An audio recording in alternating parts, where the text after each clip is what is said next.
personal profile. It's probably what all of us are familiar with. It's where you would share your moments with your friends and family. And this, on the other hand, is a Facebook business page. So you can see the look and feel of the page is a little bit different. For example, on a Facebook business page, you don't have something like a wall. Instead, you're actually sharing content, and your customers are choosing to engage with you by commenting on those posts that you're putting out there. In addition to creating a page for your business, you can also create a Facebook group. Groups are awesome if you're trying to build community within a certain segment of your customers. We've seen small businesses use groups to educate. So if you, let's say, have a health and wellness coaching business, you can create groups for certain meal plans or programs that you're launching. We've also seen groups be a really popular tool in the nonprofit space. Because you're able to really enforce security measurements and have secret or private groups, it's an awesome place for people to build community in a safe space. Once you have your page set up though, probably asking yourself, okay, what kind of content am I going to put out there? And there's tons of content that you can put on your page, but we saw those trends and spikes with people consuming digital content on mobile. So the type of content that I want to focus on today is video content. And that's because over 75% of people in Canada watch a video on Facebook every single day. That number probably seems really large, but if you think about your own Facebook newsfeed consumption, how many of us have been in a meeting before, maybe even a presentation, hopefully not this one, and you're scrolling through your Facebook newsfeed and you come across a video and it starts to play. But you're almost certain you didn't touch anything. You didn't, because that's the Facebook autoplay feature. And it's great because it allows us to consume as much content as we do. But if you think back to that moment when the video started playing, was there sound? And there shouldn't have been. I see some people nodding yes. There shouldn't have been, and that's because Facebook autoplay is defaulted to have sound off. So yes, it makes it really easy to consume content in a meeting or in a presentation under the table, but from the perspective of your business, it's really easy for someone to passively engage with your content. How we've seen a lot of small businesses avoid this passive engagement is to try going live. So Facebook Live allows you to live stream video with your page followers, anyone on the Facebook community, and we'll watch a quick clip now that highlights some really funny and awesome live moments, but we'll talk a little bit later on about how we've seen businesses actually use Facebook Live as well. Am I live? What up, peeps? I have to hold it. Hey, we are live from Phuket walking the streets.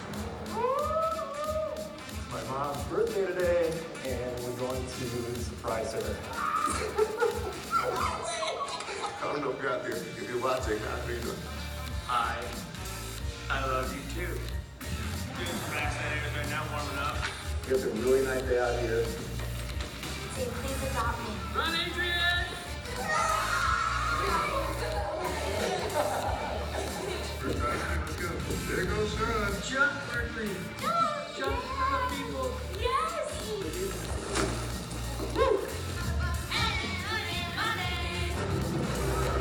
You guys can say goodbye to the chin strap penguins right here. Yeah, thank you for watching, guys. We'll see you next time. Bye! So we saw some vacation moments, some penguins, but it's not just for personal use. Businesses have also had a lot of success going live, and a great example of a small business that has used the tool is Whitney Hansen Co. So Whitney actually started her business out in Boise, Idaho. She's all focused on training small business owners and young professionals on financial literacy. So really demystifying the fact that finances are scary. Now, how she's used Live successfully with her business is to share some of the free tools and resources that she has. In particular, a really great budgeting spreadsheet that she has to offer. She goes live once a week to talk about a specific finance tool, so whether it's investing in a certain savings account or looking at your RSP, let's say. And while she's going live in those sessions, she'll start off by announcing to everyone watching that, hey, if you're interested in receiving my free budgeting tool, just like or click on this specific comment that I have in the feed. And when she has people start to like and comment, what she does is she actually follows up with all of those individuals that liked that comment, sends them via email this budgeting tool, and then also follows up and shares some of the other services that she has to offer. So it's been a really great way for her to actually gather leads and find new customers. Now, if you're gonna spend all this time putting content out there, you probably wanna know what's working and maybe isn't, and we have page insights to do just that. So if I didn't incentivize you before to switch over any personal profiles to Facebook business pages, will probably do it because page insights are only offered for business pages. You cannot receive insights for a personal profile. Now, I won't go through all the data that lives in this page insight option now because there's a ton of information at your fingertips, but we will cover a few tabs that I think are really helpful for small businesses. And the first is the Overview tab. The Overview tab provides a really great snapshot of your page health with regards to engagement. So you can see likes, you can see reach, you can see that information trending over time. When you do want to find out more about your audience, the People tab does just that. So it gives you more information about the demographic, the age, even the gender of people that are browsing and interacting with your page, which can be really great when you're trying to figure out more about who your ideal or current customer is. Now the last tab that we're going to talk about is the Local tab. And by a show of hands, who here has a physical brick and mortar location for your business? Okay, a couple of you. We have a lot of digital e-com people in the crowd today. Cool. Well, for those of you that have a physical location, this will be really, really helpful for you. With the Local tab, you can actually select a radius around your location, so whether it's 5 kilometers or 50 kilometers, and then you can receive real, live traffic information about that radius. So you can see busiest times of the day, busiest days of the week, and that's really helpful not only for choosing when to post content on Facebook, but for also shaping your digital marketing strategies as a whole. Let's say you're a restaurant and you currently have a lunchtime special from 12 to 1. When you look at your Local tab, you notice there's a ton of traffic in your area from 11 to 2. You could try broadening that lunchtime window, maybe making it 11:30 to 1:30, and all of a sudden you've actually increased the number of heads in your door without having to do anything extra, really. But again, a decision that maybe you wouldn't have thought of if you didn't have these insights available to you. Once you do start sharing information about your business, your customers will probably start to have questions. And Messenger can be a great way to have those conversations with your customers. Now, when I asked you how to phone on them, almost everyone raised their hand. And so it shouldn't be too surprising that 6 of the 10 most used apps are messaging applications. But I think when we think about messaging and using, let's say, Messenger, it's easy to just think about it being used for personal use. But that's not the case. We've seen more and more people actually using Messenger to engage and exchange conversations with businesses. And it makes sense, right? I, for one, never enjoy calling a 1-800 number, only to have to wait on hold, to have to press star and a bunch of different other numbers, and then have my call be dropped. I would much prefer to just actually message a business and carry on and have that conversation on my own time. So for those of you that maybe are not familiar with what Messenger is, it is a free app you can download from the App Store. And if you have a business account, it'll automatically sync up with your business account. So if you've already launched a Facebook business page, chances are Messenger's actually already been automatically turned on for you. Again, it's a really great app that you can use for your business because that's where we're seeing more and more customers turning to having those questions. Now, if you're thinking, okay, messaging for my business, really is that like a professional thing you could do? We've worked with small businesses to develop some best practices and also built into the tool some awesome features that allow you to really control the conversation and use it for more than just personal use, but business use as well. Now, when we chatted with small business owners that were using Messenger, the first tip that they gave us was that please try to be responsive. If a business is receiving messages and a customer is taking the time or their busy day to message you, please try to respond within 24 hours. That being said, we understand that you're all busy, and if your business is a coffee shop, it can be physically impossible to be pouring coffees and typing out replies to messages. And so, we actually built into the Messenger tool a couple of different features for you. The first is automatic replies. So you can actually go into Messenger and you can say, okay, Messenger, during my morning coffee rush hour of 6 to 11 a.m., please send out the automatic reply saying, thank you so much for your message. We'll get back to you within 24 hours. That way your customer knows that their voice has been heard and that they're not being ignored. You'll also notice that once you start to reply to messages, you'll earn on your page what we would call a responsiveness badge. And this is really great because it allows customers to start to manage expectations on their communications with you. In addition to these automatic replies, we've also built in tools like frequently asked questions. So you can pre-program questions that maybe you get asked almost daily, like are you open on Sundays, let's say, and then have those answers already pre-saved, so as soon as you see that question come in, you can just trigger that response to be shared. So again, a really great way to stay on top of your communications, especially on the go. Now, when I asked who had a physical location for their business, we had very few hands raised. And so for those of you that are running an online business, I do want to highlight the features of the Pages Manager app. It's a free app that you can download from the App Store and allows you to really manage your business page on the go. So, looking at some of those insights that we talked about before, you can do all of that in the palm of your hand. My favorite feature of this app, though, is the unified inbox. So when we just talked about messaging, I emphasized how important it was to be responsive. But it can be difficult to stay on top of messages if you have a business page and also an Instagram business profile, let's say, and maybe add in another complexity of a bunch of different admins or helpers on the account. With unified inbox, you receive all your notifications and all your messages in one place, and you can actually schedule follow-up or action items as well within the app. So it's an awesome way to stay on top of those communications.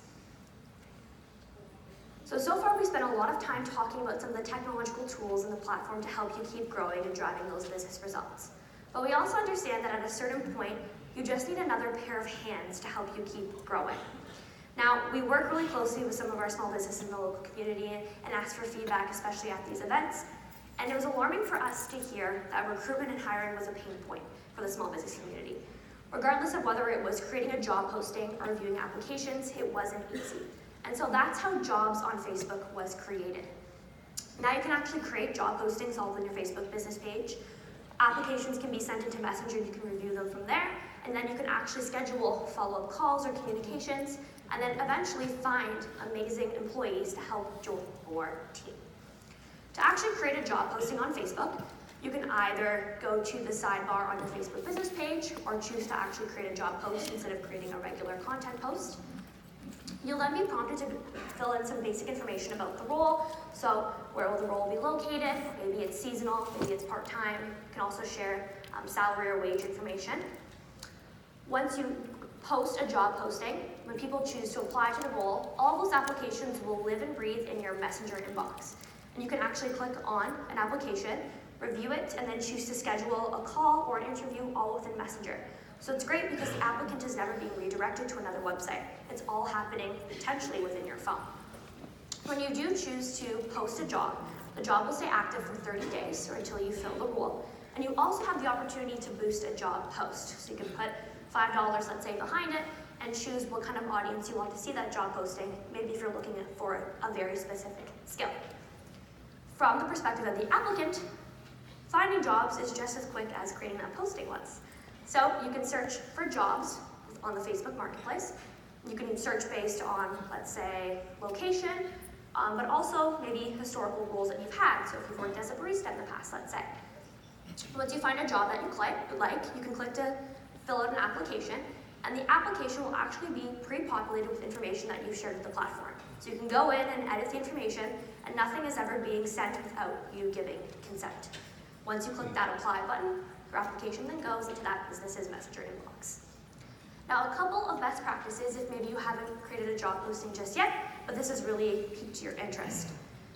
We really want to emphasize making sure that you provide as much detail as possible in that job description, and also making sure that the role is very accurate, as well as the pay information and, let's say, it's a seasonal or a part-time opportunity. You also have the option to actually add additional questions or specifics. So let's say you're looking for someone that has a specific trade, has maybe worked in a specific industry in the past, or maybe they have a certain certification. You can actually add all those questions in as well.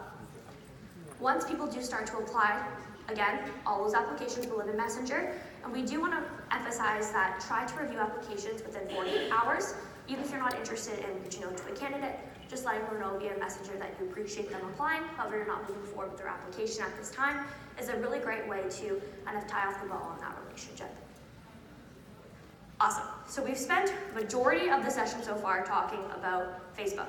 But I don't want to forget about Instagram because, like I said, we have more and more brands actually being born on the platform every single day. By a show of hands, who here has an Instagram account for their business? Almost all of you. Who is certain that you're using an Instagram business profile? Oh, I got a lot less hands up. That's usually what happens. People raise their hand, get a little confused, and that's okay. We'll walk through now how you can check or create a business account, and a couple of different reasons why I do encourage you to do just that, because there are a couple of features that are available only for business profiles and not for personal profiles on Instagram. So to create your business account, if you're signed in on your personal profile, let's say, you're going to go to that profile screen and then choose the drop down there at the top, and then choose to actually add an account. You can provide the basic information, so whatever you would like your account username to be and password, and then you'll actually be prompted to choose what type of business account you're looking at. So for most of the folks in the crowd today, you'll be choosing that business option. If you're an artist or maybe a musician, that's when the creator option could be a better option for you. Now, if you have a Facebook business page already created for your business, you'll actually be prompted to search and select, and that way you can actually link up your Facebook business page and your Instagram business profile. And there's a couple of reasons why we do suggest you do that. For starters, when you choose to post content on, let's say, your Instagram story, if you have your two profiles linked, you can actually cross-post. So all of your Instagram story content will automatically show up on your Facebook stories as well, which is great if you are a business that seems to have a bit of a different demographic on each profile. I really hear from a lot of small businesses that their Instagram audience seems to be a little bit younger than their Facebook audience. So that's a great way to show content for both. Once you link up your Facebook business page, you'll just be prompted to fill in some basic contact information for how you want customers on Instagram to contact you, and then your profile will be set up. Now, if you were someone that wasn't sure if your current business profile for Instagram is an actual business profile, an easy way to check is, does your profile screen look like this? Does it have an industry? Does it have a contact button or a call or any kind of actual industry information listed on the profile? If it doesn't, chances are that you're using a personal profile, and it's okay to make the switch over. You just want to go into your settings. If you scroll to the bottom, it'll say switch or enable a business profile. And again, it's a 3-button clicking process that'll prompt you through the rest of the journey. Why I do suggest you make the switch is, in addition to sharing a bunch of additional information about your business, you'll also receive insights. And again, insights are really helpful because it allows you to better understand how people are engaging with your content online. So you're able to see what content is doing well. Is it photo versus video? What times of day are people engaging with your business online? Which can be awesome if you're trying to maybe prioritize sharing a big announcement. To check your insights, you would just go to your profile and then the sidebar on the right. And on the Insights tab, you'll find information about specific content posts. You'll also find more information about certain audiences that are engaging with you online. If you're a business that's looking to expand internationally, maybe shipping to the US, that audience tab can be a great opportunity for you to identify certain states or certain areas that you should first start to work with. So again, lots of different ways that you can use this information to start to prioritize the content that you're sharing moving forward. Now, a couple of different ways that we've seen businesses have success using insights is to actually better understand who their current audience is on Instagram right now. Because I think sometimes we have the tendency to think we understand who our current customer is. And that's just based on, let's say, who's made purchases from us in the past, or if you do have a physical brick and mortar location, who you're seeing coming into the store. But sometimes that's not always the case. And a great example of a small business that actually experienced that is Grapple. So Grapple is an online clothing boutique, and traditionally they first launched with their women's clothing line, and so it has always been the most successful for them, but they had slowly started to launch a couple of men's items as well. That being said, their Instagram feed was primarily posting and sharing content about some of their new women's clothing product launches. But when they looked at their insights, they actually found that about 35% of the people that were engaging with their business online were men. And so they started to prioritize sharing more men's product launches online, and as a result, they actually saw those men's sales increase tremendously. But again, maybe a decision that they wouldn't have thought of making if they didn't have those insights available to them. All right, 1 down, 2 to go. We've covered all of the free tools that are available for you to use on the platform. I now want to shift gears and talk a little bit about how you can use advertising for your business online with Facebook and Instagram ads. Because I think when we first think about creating an advertisement, it sounds like a daunting process, when in actuality, it doesn't have to be. A simple way that you can create an advertisement for your business is by boosting a post. And I get that question a lot, is a boosted post an ad? And the short answer to that question is yes. A boosted post is an ad with the objective of trying to increase your reach. So basically having more eyes see that piece of content. So having more than just the people that like and follow your Instagram business profile or your Facebook business page see that piece of content. Yes, you can boost posts on both Facebook and Instagram, and when you boost a post, you'll be prompted to make a couple selections, so you can choose who you want the audience to be. If you have pre-saved audiences, you can easily access them. You can also choose how many dollars you'd like to put behind the ad and for how long. We've seen businesses have success running ads for $5, for $10. It doesn't have to be an astronomical number to really see results. When you do want to get a little bit more strategic and play around with different ad objectives, that's when you want to visit the Ads Create tool within Ads Manager. We won't spend too much time on this home screen right now because it's going to be your home base throughout the rest of the section, but I do want to highlight that all of the features that we're about to talk about with crafting ads can be accessed within the Ads Manager app. Yes, another app. You will soon learn there's a trend. We have an app for everything and we have insights for everything during the session. But it's a free app that can download from the App Store and it automatically syncs up with your Facebook ad accounts. So again, if you're trying to maybe create ad campaigns on your commute to work in the morning on the bus, this is definitely the best option to do just that. But I mentioned that if you did want to get a little bit more strategic and choose different ad campaigns, we have lots of different ad objectives that you can choose from. And you'll notice that they all live in that middle of the screen there. Our ad objectives fall within three main categories. Awareness ads, like the name suggests, trying to raise awareness about your business. Consideration ads, which are focused on sharing more information about your business.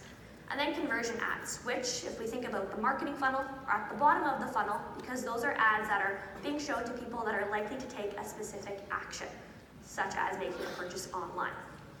Now, for time's sake today, we won't go through all of the different ad objective options here, but we will highlight one from each bucket.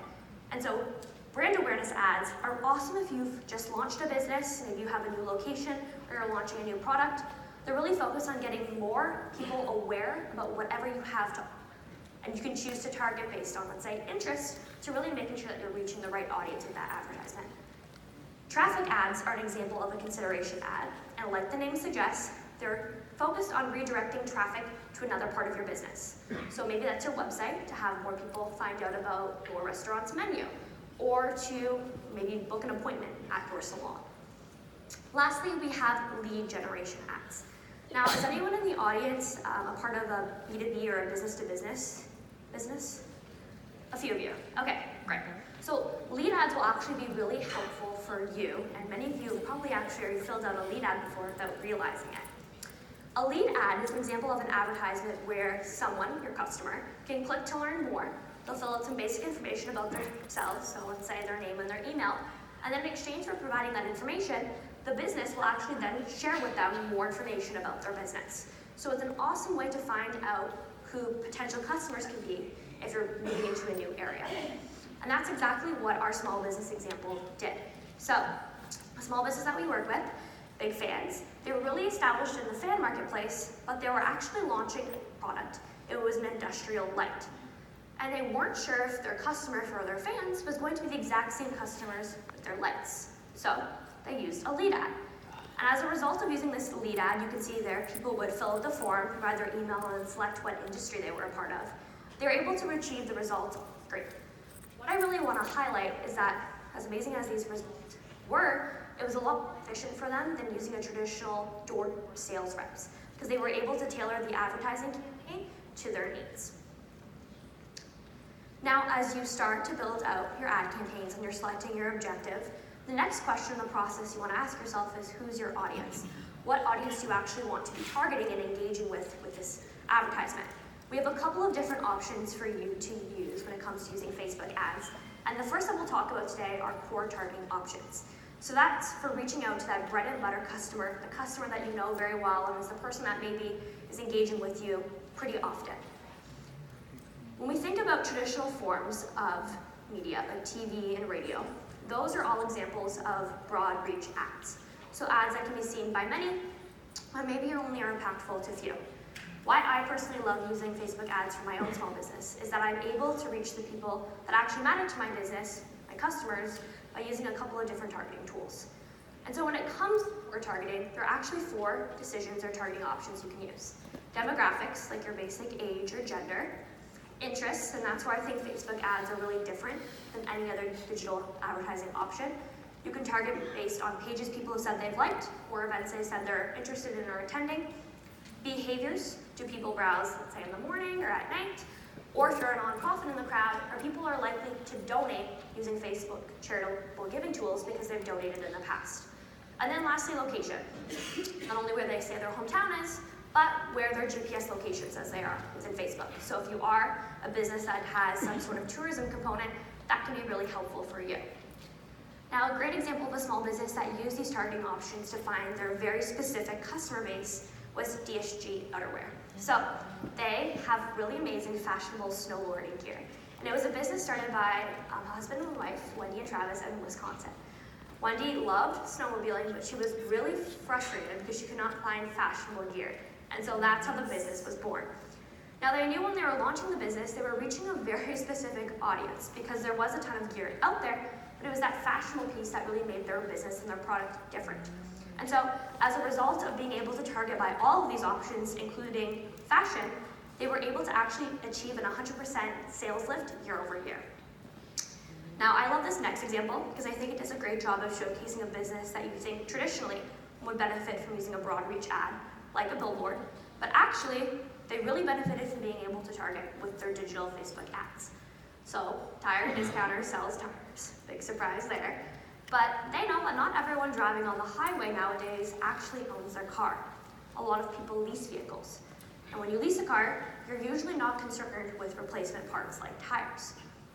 And so as a result of being able to target people that owned automobiles and were then likely to buy car parts, they were able to actually have a 3 times lift in their promotional sales in 1 month, which is pretty impressive for a small business. We'll actually watch a quick clip now that walks through some of the targeting options within our audience tools. The question you want to ask yourself is, where are the people you want to show this ad to? Do they live in a particular country, state, city, or even zip code? Choose the audience location that best aligns with your business goal. Whatever location you choose, I want to note that you can even get more granular by selecting the drop-down here. This will allow you to choose people who live, were recently in, or traveling in the location you selected. You can also choose to target all of the above. So let's say you're a business that ships products to people in the United States. You'll want to type in United States and then click the drop-down menu to select people who live in this location. Next, you can target the age, gender, and language spoken of the people that you want to target. Only use language targeting if you want to narrow your reach to an audience that speaks a specific language. Otherwise, you should leave this field blank. You can choose from a list of demographics, interests, and behaviors from the detailed targeting section. If you click on the Browse button, you'll be able to click through the different categories and layer on targeting that matches the ideal audience you want to reach. You can also type in keywords in the search box, and Facebook will populate the categories that match your search. Once you select some interests or behaviors, Facebook will then show you additional targeting suggestions you might be interested in. I would recommend taking the time to look through the different categories to truly understand all the targeting capabilities that exist. Now, the last option for targeting is connections. This is useful if you want to target people who have a specific connection with your page, your app, or a Facebook event that you've created. Any option you choose here means people will have to match the targeting you choose above and whatever connection type you choose. So we talked about how you can reach that bread and butter customer, your core audience, but I also want to highlight some of our advanced targeting options, and how you can actually find prospective customers for your business. And when it comes to advanced targeting, we actually have 2 amazing tools for you to use. The first is custom audiences. So by a show of hands, who here has an email list of their customers? Lots of you, great. So with custom audiences, you can actually upload a file, like an Excel email list, to Facebook, and you can actually retarget those individuals online. So you can see how it's a great way to build up a following and engagement with your Facebook account, because these are people that have actually already are familiar with your business. They've either purchased from you in the past, or they're very familiar with the brand. Lookalike audiences, this our other tool, takes this idea one step further and says, okay, Facebook, for a seed audience that I identify, so let's say the people that follow my Instagram account, find me other people online that look like this audience, like the name. And it's awesome because if you are a business that's looking to maybe grow inside the province, but you can't physically be in Newfoundland, it's an easy way to find customers that look like your current customers as a result of our Facebook tools. And we'll actually talk through 2 examples of small businesses that used each of these tools. So with custom audiences, we partnered with the Museum of Science in Boston. Now, it was around actually this time, a few years ago, and so the American Thanksgiving holiday, and they had noticed that a lot of their current museum members hadn't taken any action to renew their membership. So they created a custom audience, they uploaded that Excel sheet of those customers, and they created a very specific ad campaign to retarget them on Facebook, saying, hey, your membership's about to renew. Guess what? If you renew by this certain date, you'll actually receive a discount. Let's say it was 15% off. Now, as a result, you can see some of the achievements that they were able to drive over that weekend, and I want to highlight that seeing a number like a 10 times return on Cyber Monday alone is pretty crazy, but if you think about it, it was a really safe way for them to re-engage with these individuals. These are people that were already familiar with the product, and by adding that little bit of discount and that urgency, it really helped them to drive those results. Now, an example of a business that used lookalike audiences is 95 Eyewear. So they make amazing, it's an online e-commerce store. They make amazing eyewear that uses really high quality materials, but it's sold at a very reasonable price. Now, the business was really established in the US. They actually wanted to expand here into Canada and to Australia, but they didn't have the resources to send a sales team out to either location and really understand who their customer was going to be in either of those spots. So they used a lookalike audience. They asked Facebook, hey, the people that currently have purchased from our e-commerce site, find us other people that look like these folks in Canada and Australia, and as a result, you're seeing some of the ad return that they have from that ad campaign. And again, it's an easier way to find prospective customers because you're actually letting Facebook do a lot of the work for you. So we've talked about how you can reach your bread and butter customer, but also find new audiences. The last element that I want to highlight is where your ads will show up. Because I think when we think about Facebook ads, we of course think our ads will show up on Facebook, which is a good guess. They'll show up on the Facebook, both mobile and desktop newsfeed. They will also show up on Instagram. And what I want to highlight here is that if you're a business that only has a business page right now, that's okay. You can still choose to have your ads show up on the Instagram feed, and then people will just be redirected to your website or your Facebook business page as opposed to an Instagram business profile, let's say. Now, our research shows that 20% of all time on a mobile device is spent on these 2 platforms consuming content. But as a small business owner, you probably want to reach your audience 100% of the time. So how do you fill that 80% gap? That's where the audience network comes into play. So the audience network is a group of third-party websites and apps that Facebook has a relationship with that we're actually able to show ads on. So for example, you're seeing a screen grab here from the Huffington Post app, and those are actually Facebook ads that are being mixed in there with news articles. Now, having your ads show up on the audience network is something that you're interested in. The good news is that you really don't have to do anything extra. All you have to do when you're building out your Facebook ad campaigns is select the box that says automatic placements. And Facebook will do all of the work for you in making sure your ads show up in the right place at the right time. Awesome. So we've talked about how you can create ad campaigns, different ad objectives to help you drive different goals, and how you can reach those different audience groups online. I now want to spend some time talking about what your ads can actually look like, because we have a ton of different ad formats for you to choose from. So again, similar to with the Insights tab, we won't go through all of the different ad formats today, but I will highlight a couple that small businesses have found to be really helpful. And the first are carousel ads.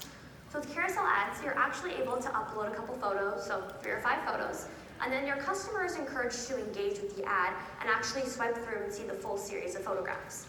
What you're seeing on the screen here is a carousel ad for a small business we work with called Edmonton.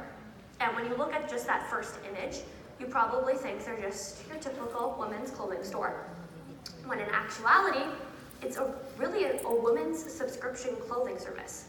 So because they were able to use a carousel ad, they were actually able to take their customer on the full journey, showing them the box that arrives at their door each month, the perfectly crafted outfit, and then that third image, what we saw on the last screen, the end result.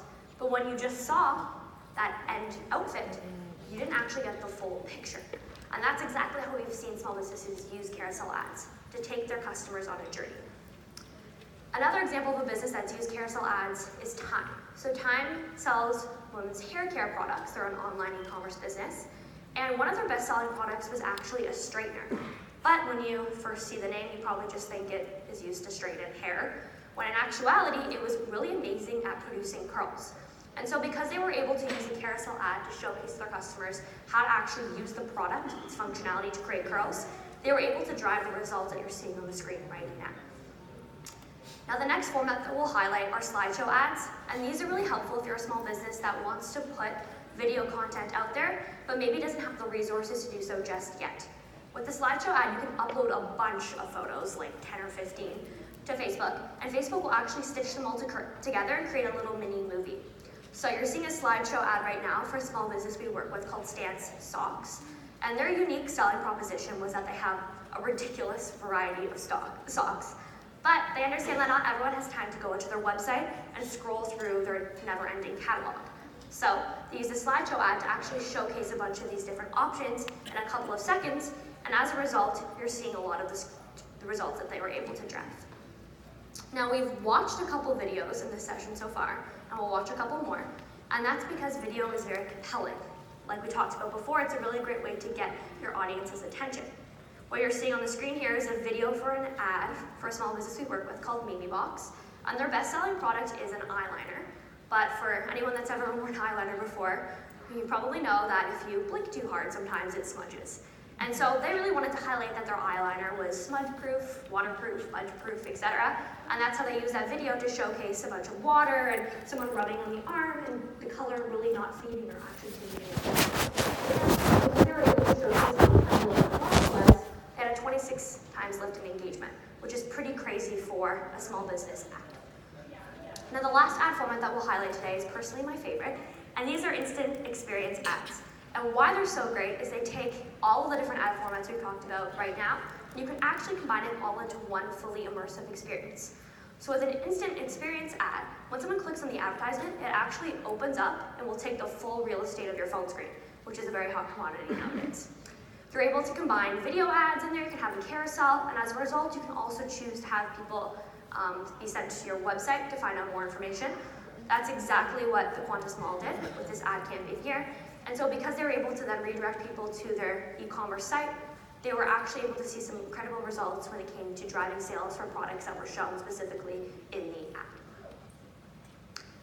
Now, similar to posting content organically on your page, if you're going to spend all this time crafting this content, you want to know if it's working. And of course, that also applies with your ad campaigns. So, of course, we have insights for you. Your ad insights will live within Ads Manager, and I do want to highlight that Facebook actually automatically builds out some ad reports for you as well.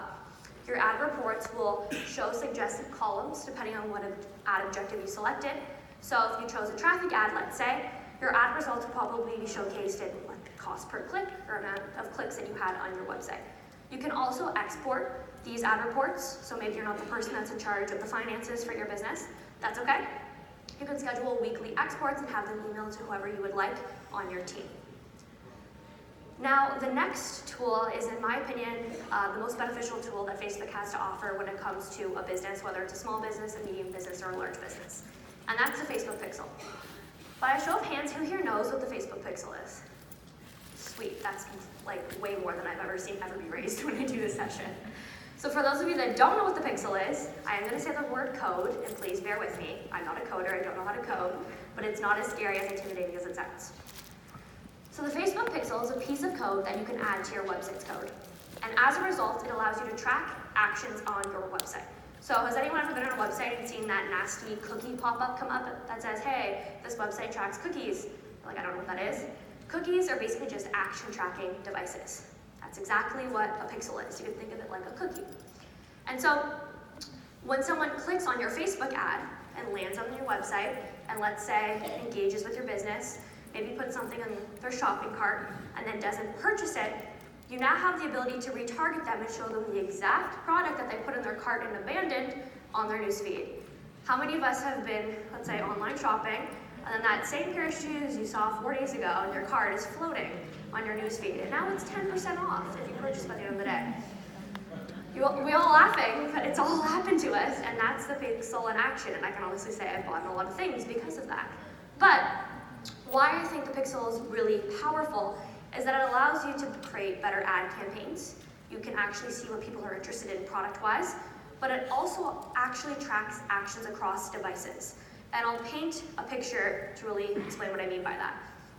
Let's say that it's Tuesday morning and I'm on the bus on my way to work, and I pull up my phone and I see your Facebook ad for your clothing boutique. So I click on it, I'm on your e-commerce site, and I put 3 sweaters into my shopping cart. But I'm late for work, so I put my phone away, don't make a purchase, completely forget about it. Fast forward to Thursday night, and now I'm at home, and I remember, you know what? I could always use more sweaters. So I open up my laptop, go back onto your website. Thankfully, my sweaters are still in my size in my shopping cart, and I make a purchase. Traditional cookies would have thought that was 2 separate people, someone who started and did not make a purchase on a phone on Tuesday, and a separate individual that actually did purchase on Thursday. The Pixel is able to identify that was all one person. And so when we think about insights, you can see that will lead to much more accurate insights and information about who's engaging with you online. Now, as a result, you can take these Pixel insights and you can use them to build things like custom audiences. So when we talked about custom audiences, remember I was talking about choosing a file, like let's say an Excel sheet of your customers, and then retargeting people that have purchased from you in the past.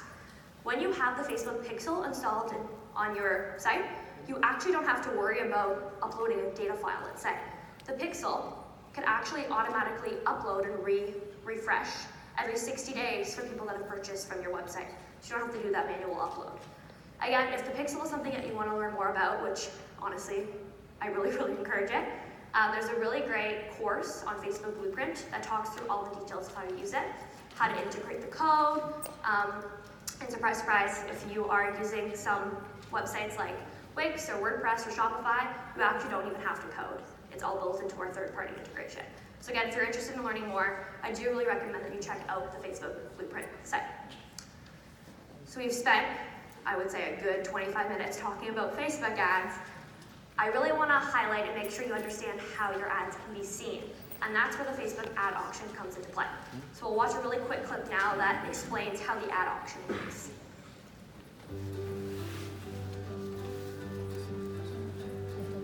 There are over 1 billion people on Facebook, and millions of advertisers trying to reach them every day. We want to create value for people and businesses using Facebook, so people see the ads they want to see, and advertisers reach people who can help them meet their objective. To deliver this value, Facebook ads are run on an auction system. Here's how it works. When you place an ad, it's given a total value number that's based on the amount you bid, so we know how much you value the action you want people to take, how likely it is that a person will take that action, so we can make it easier for you to reach those people, and how relevant your ad is to a potential viewer, because we want to make sure that what people see is interesting to them.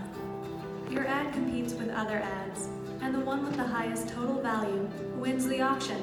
So here are some things you can do to stay competitive. First, choose the objective that aligns with your business goal so we can deliver the results you truly care about. Second, bid the maximum amount the ad is worth to your business to keep your ad competitive. Third, make sure you've set the budget and bid on your ad set so that you are more likely to capture at least a few of your desired actions each day.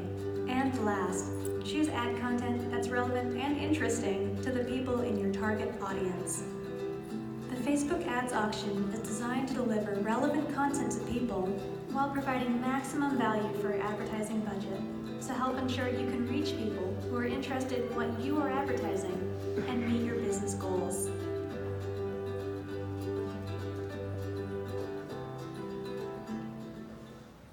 I think that video does a really good job of summarizing the ad auction. One thing I do want to highlight is that when you are identifying an audience and your ad goes into the ad auction, it's not as though your advertisement is bidding against everyone else that falls within the clothing space. No, you're only bidding against people that have identified the exact same audience as you, down to that nitty-gritty radius, let's say. So it's a lot more even of a playing field. Now, I love ending off on this section because I love talking about some of the amazing apps and strategies that we see small businesses using for producing creative content. Because I think when we think about producing, let's say, a video, sometimes we think it involves an environment like this, a lot of people and a lot of equipment, and if we fast forward to, let's say, even 2000s, we still think it involves something like this, which is a very aggressive camera that I don't know how to operate. But in actuality, all you need to produce content just like this will actually cover in our session today. So I want everyone to remember this advertisement because we're going to revisit it in a couple of slides. So our first lesson in How to Be Creative 101 is to talk about some of the creative apps that are out there for you to produce thumb-stopping content. There are an overwhelming amount of apps out there in the App Store. If you've looked any time recently, it's an anxiety-provoking experience. But what I do want to highlight 2 apps that we've seen small businesses have a lot of success using. And the first is Boomerang. Also, Boomerang is actually now built into the Instagram camera, so it makes it even easier to use. But for those of you that maybe haven't used Boomerang before, it's a video app that essentially allows you to film a video clip, a couple of seconds, that will play on a loop or a sequence. And we've seen businesses have a lot of success using boomerangs to showcase the functionality of their product. Hyperlapse, on the other hand, is the complete opposite. It allows you to film really long video clips, like think 8 hours in length, and then you can actually speed them up to showcase a time lapse. So really popular in the restaurant space, but also in home renovations. I've also seen it being used in salons for doing major transformations with hair coloring and whatnot. Some of those can take quite a few hours. And so they're able to actually speed it up and showcase the full transition in a couple of minutes. Now, if you think back to that ad I asked everyone to remember, this is an ad for a small business we partnered with called Inspiralize.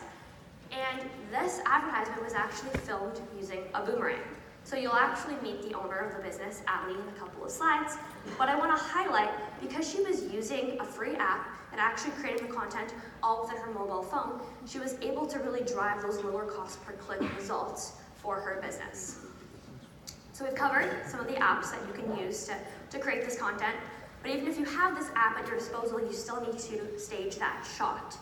And so, if we think back to that Inspiralize ad, it looks like a very fancy kitchen, and if we look at some of their other advertisements, it looks like it's marble countertop or a very fancy kitchen.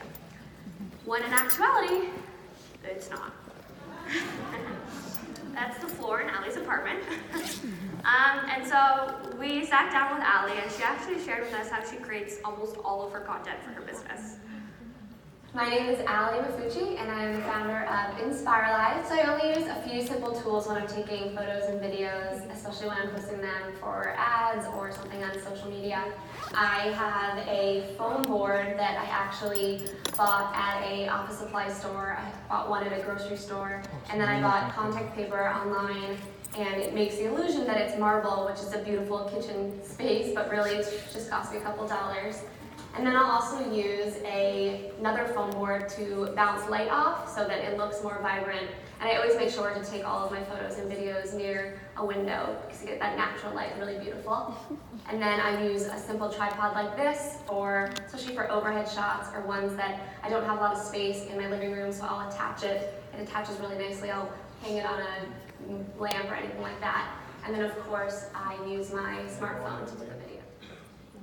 So that trend of people actually using their phone to create content is something that we're seeing really often in the small business space. And so a couple of tips and tricks, and some of these may seem obvious, but I can honestly say for my small business when we were shooting photos for some of our clothing, the number of times I had to reshoot a photo because there was something in the background like a phone charger was very aggravating. And so making sure that you don't have any distractions, whether it's something like a phone charger or even different messaging or mixed messaging or products in the background, is a really great way to make sure that you're getting that perfect content in that first shot. And we also really encourage you to use contrasting colors. So it may seem obvious, but it's a great way to actually have your photo come out perfect looking without having to edit it or putting any filters on it. And then lastly, leverage some of the amazing murals that are around you. So I'm actually not from the Edmonton area, I'm from Toronto, but we have a couple of really beautiful outdoor wall murals. And so I've seen a ton of local small businesses actually partner with those artists and leverage the murals from the backgrounds of their shots, especially when it comes to clothing and catalog shots. Now, for those of you that maybe don't take photos often or photography seems a little bit daunting, it was for me, I don't know anything about it. We want to share a couple of tricks when it comes to playing up with light. And so natural light is a really awesome and consistent light source. It's great if you're shooting photos with, let's say, people in it. Soft light is actually the light that's preferred for indoor portraits, and it's a light that you'll find outside at dusk or sunset, which can be awesome if you want no shadows casted on your photos. If you do want to really have an edgier look, that's when we recommend using hard lights. It really brings out the color contrast in the photo without editing it. And again, these lighting techniques are really helpful if, let's say, you're producing content on your Instagram story. Sure, you can add a couple filters here and there, but if you don't really have time to actually edit that shot, making sure you're playing up the lighting is an awesome way to be able to take that photo or video and share it immediately. And then lastly, taking photos at night. So some of the ways that I've seen small businesses really leverage this tool is by doing exactly what you're seeing on the screen and playing around with really fun, colorful lights. You can buy so many cool lights online now for honestly less than $5, including shipping. And it's a really great way to make your photos seem different and edgy with really having to do anything extra, without having to do anything extra. Now, if you're a business that maybe only has, let's say, a few products that you've launched or in your inventory, or maybe you just only have a couple of folks on your team, a really great way to make it seem like you have a ton of content at your disposal is to take a bunch of photos from different angles. That's an awesome way that we've seen businesses get around not having a bunch of inventory, but still being able to show up and put out content day in, day out with their community online. Now, the rule of thirds. Has anyone in the audience actually heard of this before? Yes, ma'am. Oh, lots, okay. Well, we have a lot of photographers in the crowd today. Before I had started really producing content for my business, hadn't known what this was. And it's a really easy way to make sure that your images are lining up, again, without having to worry about actually editing the image. So basically, in a nutshell, how you can use the rule of thirds is that when you're framing a shot, you almost want to imagine there's this invisible grid that's going on with your scene. So kind of like what you're seeing on the screen right now. And the best way to make sure that whatever you want to be the highlight of your photo stands out, so whether it's one of your staff members or maybe a product, is to make sure that it falls at one of those intersection points. So we can see the person that's floating in the pool floaty is kind of floating around that top corner there. And again, it really makes the image look balanced because the rule of thirds was used. So we've talked about some of the ways you can use apps, how you can make sure you're staging that shot and getting the perfect photo on the first time, but we do want to highlight that we understand this still takes time, and not all of you have time to keep creating content. So I wanted to talk about some of the ways that you can remix the content, the photos and videos that you already have at your disposal. And one way that we've seen a small business do that is by livening up their photos with fun backgrounds. So what you're seeing on the screen is an ad for a small business we partnered with called Pop-Up Plus. And Cami, the owner, wanted to use her catalog ads for her Facebook ads. But she knew that the white background from her catalog wasn't really going to stand out in the Facebook newsfeed, the white on white. So she used a free app called Photoshop Express to actually edit the images to add these fun backgrounds.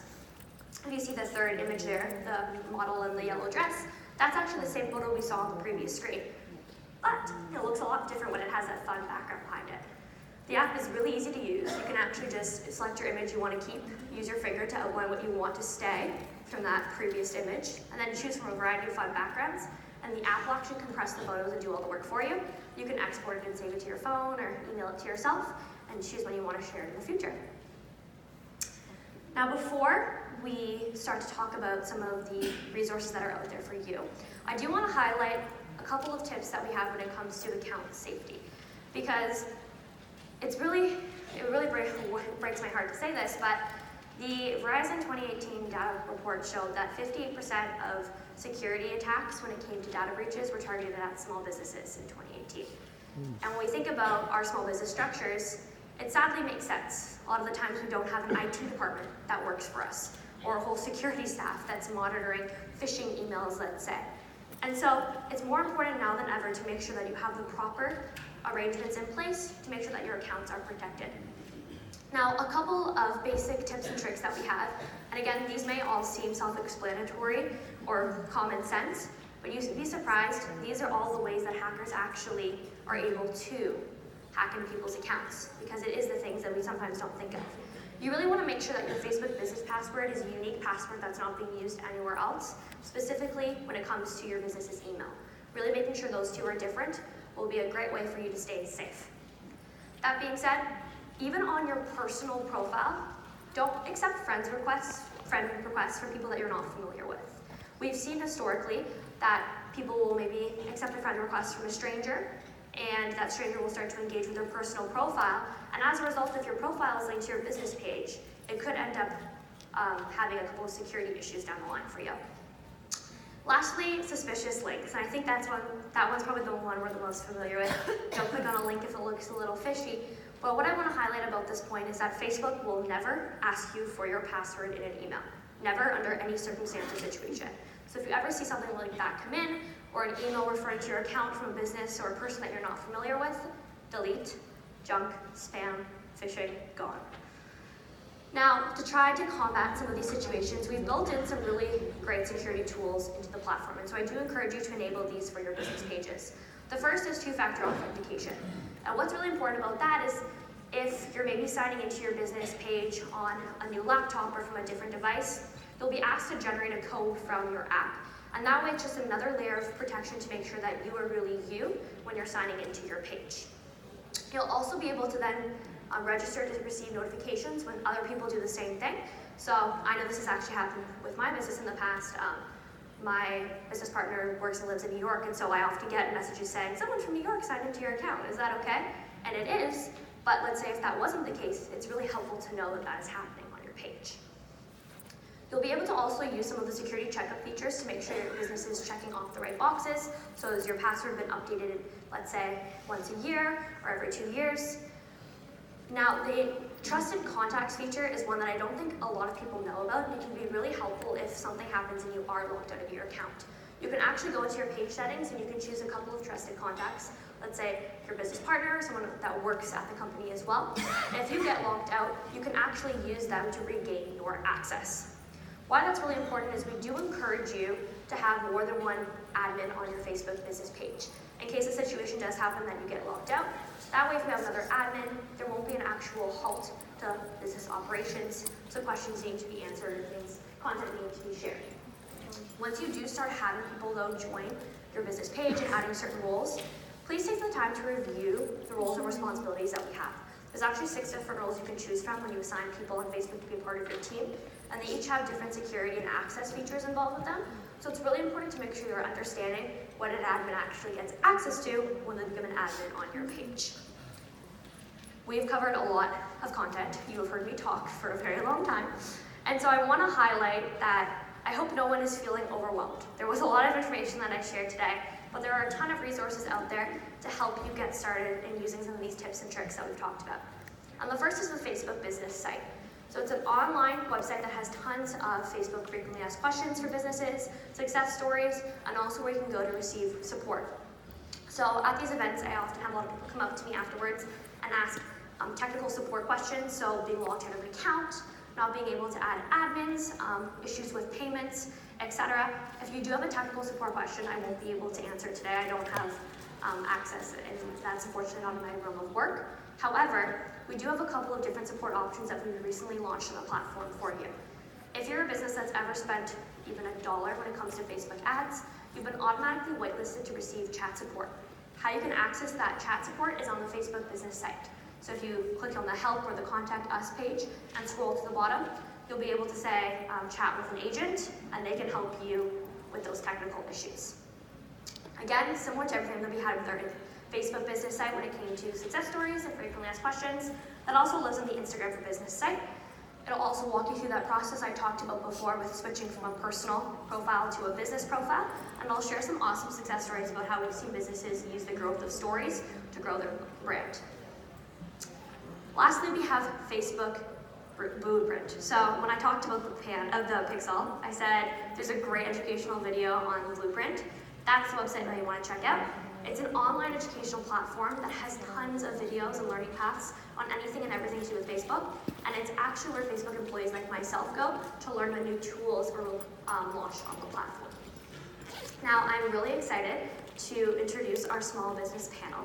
Before we bring up our panelists though, we're actually going to showcase a really quick video clip of one of our previous panels. So if you all remember that Pop-Up Plus example with the fun backgrounds, that was actually a small business that was on our panels in the past, Cami. And so Cami is going to talk a little bit about how Facebook has transformed her business since she was on our panel in Brooklyn a couple of years ago. When I was a teenager, I actually was a size 8.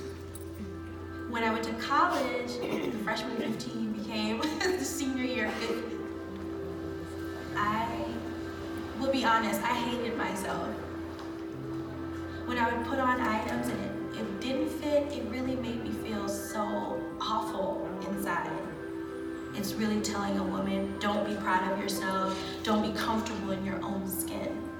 That's when I realized this was a bigger problem in the fashion industry. And that's how Pop-Up Plus was born. I invested my life savings to start this business. I risked everything I had to make sure that I could get this off the ground. Our first pop-up shop, we didn't break even. And that was probably one of my darkest moments in the beginning of Pop-Up Plus, because I really questioned, was this a viable business? But it was really the support from the community and knowing that the opportunity was there that really kept me going. We know that there's a huge community of women out there, plus size women, who want to hear our message, and we know that the best way to reach them is through Facebook. Facebook helps us reach an audience that the mainstream retailers have forgotten. Today, over 70% of our sales come from Facebook, and we've grown 300% over last year. We've shipped 2,500 orders to date. We release a new collection every month, and we have a team that helps me grow the business. When I see a customer come out of the fitting room, she feels confident and beautiful. It reminds me of why I started Pop-Up Plus. We're telling women that you don't have to be a size 2 to be sexy. I don't want any young woman to ever feel ashamed of who they are.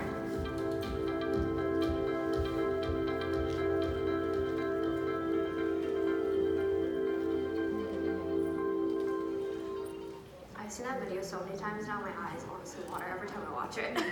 But I'm really excited to bring our local small businesses up to the stage. So please, without further ado, help me welcome our local businesses.